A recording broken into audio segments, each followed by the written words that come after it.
नमस्कार साथियों, मैं पुष्पेंद्र प्रताप सिंह। जो हमारा यह महापंचायत और धरना था, जिस मूल उद्देश्य के लिए गया था, लगभग उसमें हम सफल हुए। हमारी बहुत सारी चीज़ें ऐसी रही जो हमारे लिए बहुत सारी सकारात्मक चीज़ें लेके आई, और जिस उद्देश्य के लिए लगभग गए थे वो पूर्णतः सफल रहा। उनमें से बहुत सारी चीज़ें हैं, जैसे आप समझो एनसीटी के सामने जो हम जोरदार ढंग से अपनी बातें रखना चाहते थे, जिस गंभीरता के साथ अपनी बात पहुंचाना चाहते थे, उस गंभीरता के साथ उनके पास पहुंची भी। उन्होंने आश्वासन भी दिया कि अब अपने बाकी सदस्यों के साथ वो इस गंभीर विषय पर चर्चा भी करेंगे, संभवतः कोशिश करेंगे कि हम सभी के लिए कुछ बेहतर करने की जरूर कोशिश करेंगे। ऐसा एनसीटी की तरफ से हमें आश्वासन मिला। दूसरा, बाकी जो सांसदों को ज्ञापन देना था, और हम न्यायालय के संदर्भ में और क्या कौन सा कार्य कर सकते हैं, इसके लिए हमारी टीमें एक सशक्त टीम के रूप में हम सभी काम कर रहे थे। एक टीम आज हम सभी प्रयागराज में है, दूसरी टीम हमारी वर्तमान समय में दिल्ली में है, और तीसरी भी है। उसी को 2 खंड में भी बांट दिया गया है, तो दूसरी टीम हमारी आज फिर वहाँ से रवाना होगी।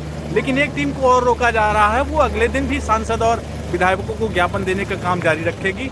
और जैसा कि हम लोग मिले भी थे, बीजेपी मुख्यालय भी गए, आज लीगल कार्रवाई के रूप में प्रशांत भूषण जी से भी, वरिष्ठ वकील जो प्रशांत भूषण जी हैं, उनसे भी मुलाकात हुई है।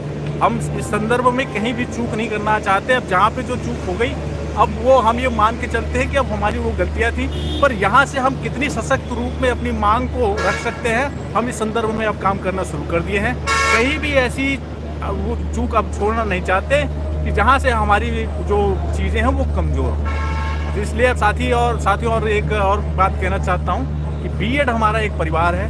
कुछ साथी हमारे इस बीच, जो सुप्रीम कोर्ट का निर्णय आया, वो क्योंकि वो सभी प्राथमिक विद्यालय की तैयारी करते थे, तो अवसादग्रस्त हो जाने के कारण उन्होंने अपनी ज़िंदगी से कुछ ऐसा बड़ा कदम ले लिया कि अब वो हमारे बीच नहीं थे।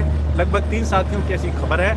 इसलिए हम सभी जल्द ही प्रयागराज में एक शोक सभा आयोजित करेंगे उन सभी साथियों की स्मृतियों में, और एक कैंडल मार्च का भी आयोजन करेंगे। और हम जिस दिशा की ओर काम कर रहे हैं, इन साथियों को सदैव याद रखा जाएगा।